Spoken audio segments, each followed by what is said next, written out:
So I missed a video last week, didn't upload, and this is why.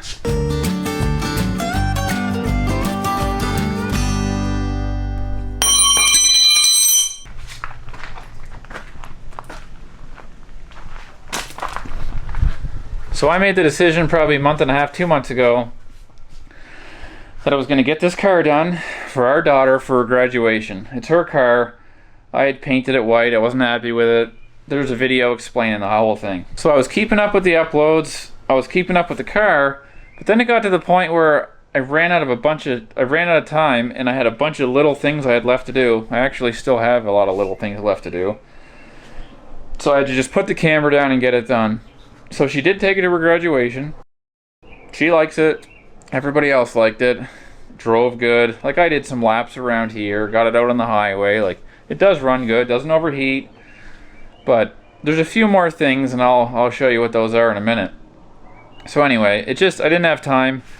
I had to it was basically film a video and get a little bit done on the car, and her not have it, or her have it, not film, get everything done on the car, enough to drive it. And that's what I did. So you've seen the video of me painting it. So the paint turned out decent. Actually, the paint turned out great. It's what's underneath the paint that it's not perfect, but for the quality of this car and for what I wanted it for, it's as good as I'm gonna get it for the time I wanted to put into it. I didn't want to do body work on this thing for 6 months. I just wanted to get it flat and spray it green, make it shiny, and have it done. So, and you may not even be able to pick it up on the camera, but you know, just looking down the thing, like there's the odd piece of dust. You know, I think there's one run on the other side. There's a little waviness right here, but it's not horrible. The hood's the proper satin or matte black or whatever. Yeah, like there's a little piece of dust there, and a little bit of orange peel. That's where the run is, or a sag. I don't know if you can see it, but run there, sag there. Yeah, the paint turned out pretty decent. I did the back, it's all black. I don't know if I have a video of all that, because I was filming like off and on, but then I was like, it's so random that like I might as well just do this video, kind of recap the whole thing, and if I make another video later with just random whatever, I will. If not, whatever. This will be good enough. So yeah, got the car painted, brought it home, and then I started putting all the trim on it. So, you know, well, and bumpers, headlights, taillight. So yeah, all that went on pretty good. Bumper lines up pretty decent. This wing, I don't know if I'm a huge fan of it, but it looks alright. And these are just the stick-on lighters. Usually, like, I think like the original ones probably had pins on them or whatever, but they sell these just to avoid drilling into your trunk and whatever. So they're just stick-on, and I mean, they're fairly straight. Yeah, the back's all that satin black. It's dirty now, but taillights are in. All these marker lights are in. Vinyl top was obviously finished already. This just got sprayed satin black. Threw it on, back window. This trim, this was actually extremely hard to find, because this is a like vinyl top coupe only trim. So I think I had to pay like $300 for these, and this one's even broken. Like, I got it stuck on here with tape. Same with this trim. This is the drip rail molding, I guess you'd call it. It's all dented up, but this is for you know, a non-vinyl top. This is a vinyl top, so it doesn't fit the way it's supposed to. It's kind of supposed to be a little bigger and kind of like hold the vinyl top, but I mean, that vinyl top's been on there for 3 years, outside, not covered, and it's still on there, so I think it's good enough. The mirrors on it, I was actually putting the mirrors on, so like the side mirror and the rear view, while the car was parked, waiting to get pictures with it, like super last minute. Yeah, this is on. That worked out pretty good. No wipers yet, but again, you don't really notice that just driving down the road. Got the Mustang emblems on the side. The front's pretty good. but it's missing this piece. There's another trim piece that goes across the front. Thing passes you on the highway. Looks great. That's all I was after. Same on that side. Paint's not perfect, but it's good enough. And inside the car, not done. You got to glue the windows in these, and I just didn't have the time, so I didn't want to put all this, you know, the panels on to then take them back off to do the windows. So I said, whatever, take it the way it is, you know, I'll do it later. So thing here's basically done. I'm missing the carpet. I didn't even cut it yet. Like, it's just in because it comes a little bit long, so I just threw the carpet in, and this piece that goes here, that trim piece, covers all that unpainted area and kind of holds that carpet in. So the seat belts are in it, back seats in it, same as the other side, no door panel. I had to make that shifter actually because she couldn't reach the one I had, so I just took I had a Hurst shifter, like a small one out of a Fox body, and I just cut it here so I'd get the threads, and I cut it down here so I got the mounting bolts or whatever for the transmission, and I just bent this piece. And yeah, she can reach it. It's not too long for me to drive it, so that worked out good. None of the gauges work. Actually, that's a lie. The alternator, whatever, it works. Speedo doesn't work, fuel doesn't work, temp doesn't work, but all these ones work, and she knows to keep an eye on those when she's driving, so I'm not too worried about that. And I actually didn't even have this thing inspected or registered or anything when she took it. I did have insurance on it. Where we live here, so you can go buy a vehicle from whoever, wherever in Canada, and in Alberta you can put insurance on it, and then you can take a plate off one of your other registered and insured vehicles, put it on the vehicle you bought, and legally drive it for 14 days. So the whole idea is you put insurance on it, you buy a car, but it needs tires, brakes, the headlights burnt out, whatever. You can drive it around to, you know, basically get it fixed long enough to inspect it, whatever you gotta do, and get it on the road. So when she drove it to prom, it had insurance on it, but it had the plate off my Xterra and whatever. So I didn't even get that done for the on time. It was legal-ish. Anyway, now it's inspected, plated, good to go.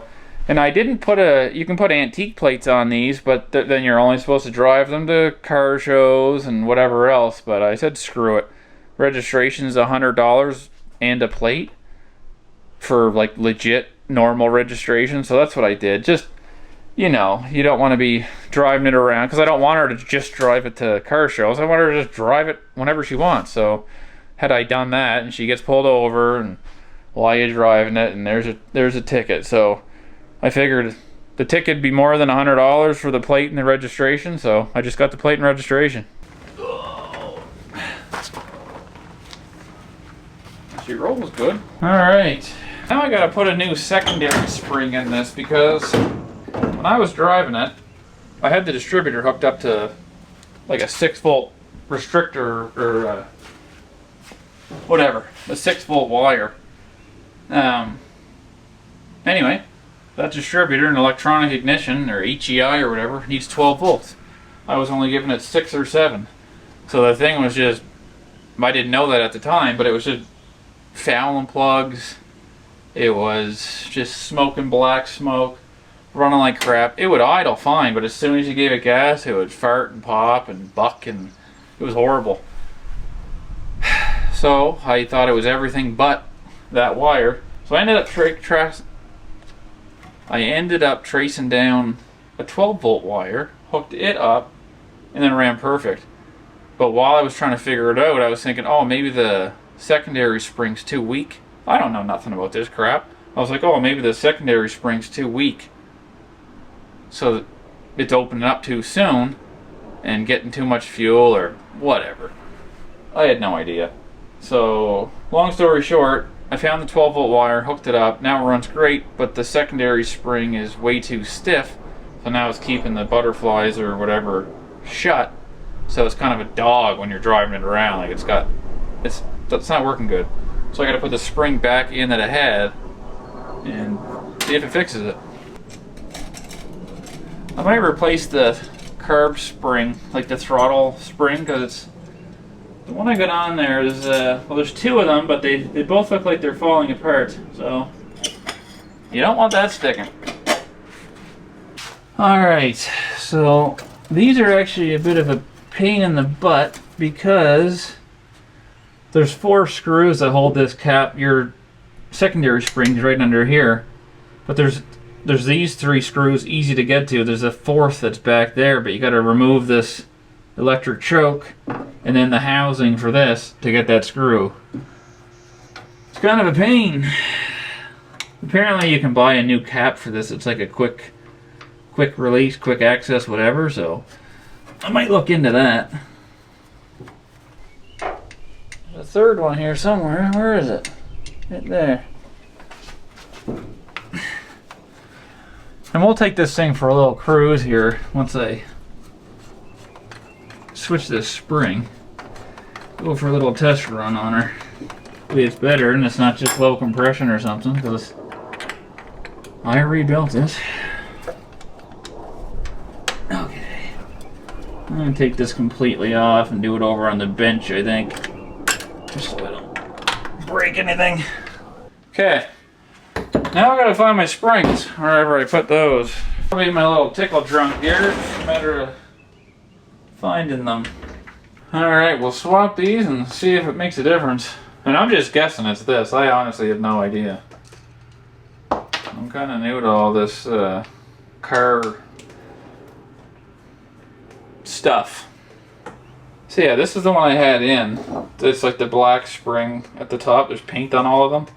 And this is just a bare metal one. So this one's super stiff. This one's not as stiff. Well, it is lighter, but not a crazy amount.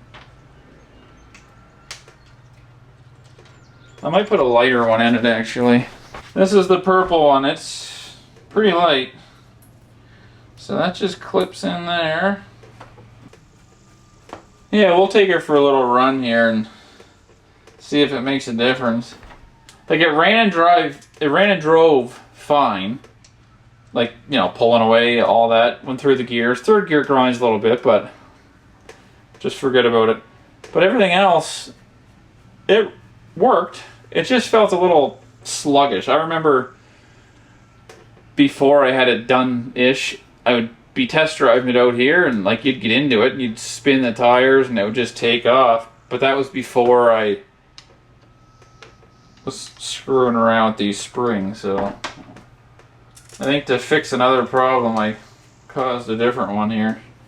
I did rebuild that motor, so there's also that could be the problem. Yeah, all these things are pretty simple once you play around with them a bit and figure it out. Like, I've just been trying stuff and I got it to run, so can't be that hard. Is that it? Remember what I was saying? These aren't that hard. Everybody can do it. Oh, I can't get 3 little nuts in or bolts in right now.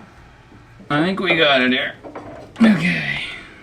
Alright, so I got that done. Don't know if it's going to work yet. Probably won't. Now I'm going to check the vacuum, or vacuum advance, I guess, basically. Or timing, whatever it's called.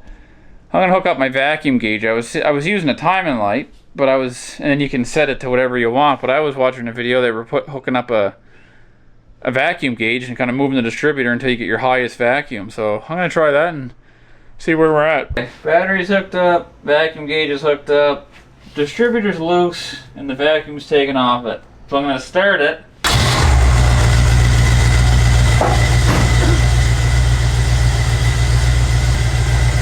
Right now it's only at like, whatever that line is, 12. Up over 15 here now.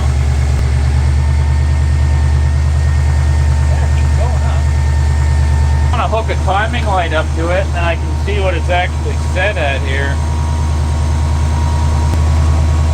That can't be right. It's at like 40. I just gotta ask my buddy ChatGPT here. On a 351 Windsor, how do I set the initial timing advance, I think they call it, with a vacuum gauge. So disconnect the plug at the vacuum advance hose. I did that. Hook your vacuum gauge to full manifold. I did that. Loosen the distributor. Did that. Set the idle around 700 to 800 RPM depending on your cam and transmission. Slowly advance the timing. Rotate the distributor while watching the vacuum gauge. You'll see the vacuum gauge reading increase. Keep advancing until you reach the highest steady vacuum reading.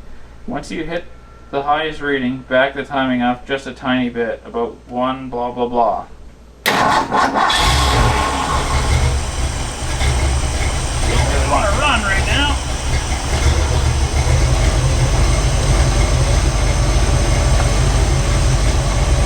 Select the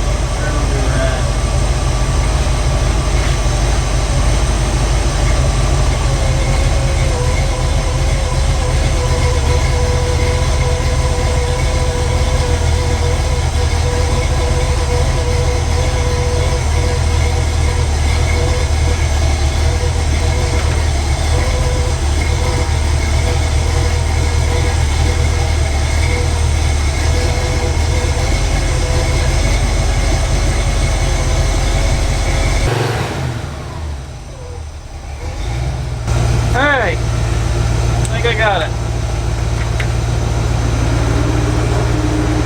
Maybe.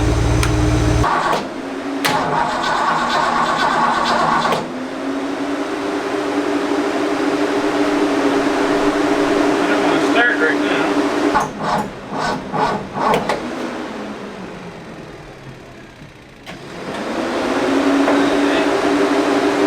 When I make the total timing 36, the initial timing is 22, and then it won't start. It cranks super slow.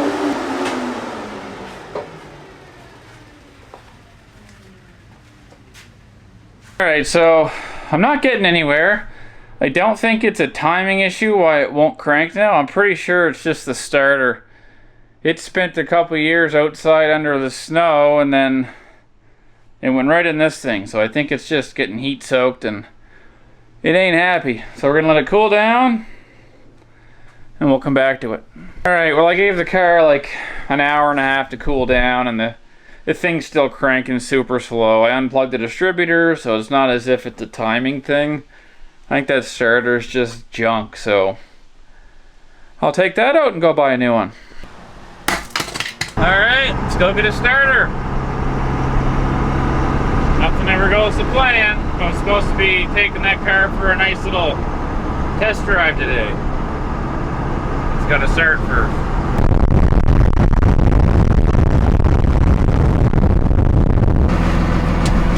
Alright, got the starter, but they didn't give me the box, which bugged me for some reason. Alright, I'll throw it in.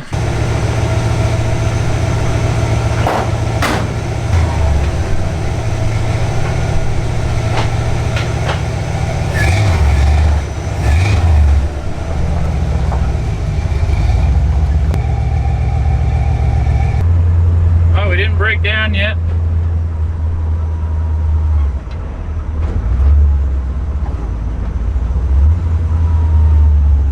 I think I might just, no, I'll go down the road.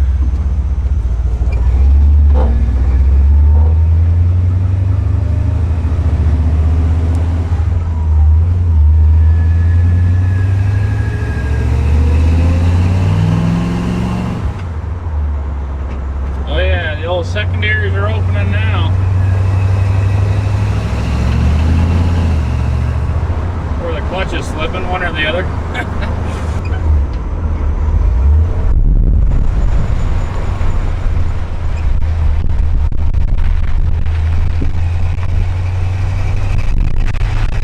Alright, so there you go. Runs, drives. It's not done, but I think it's done enough I can move on to something else. So new starter, seems to be starting okay. The real test is after you get it, heat it right up and then try to start it. We'll see what happens. Anyway, thanks for watching. We'll see you on the next one. Later.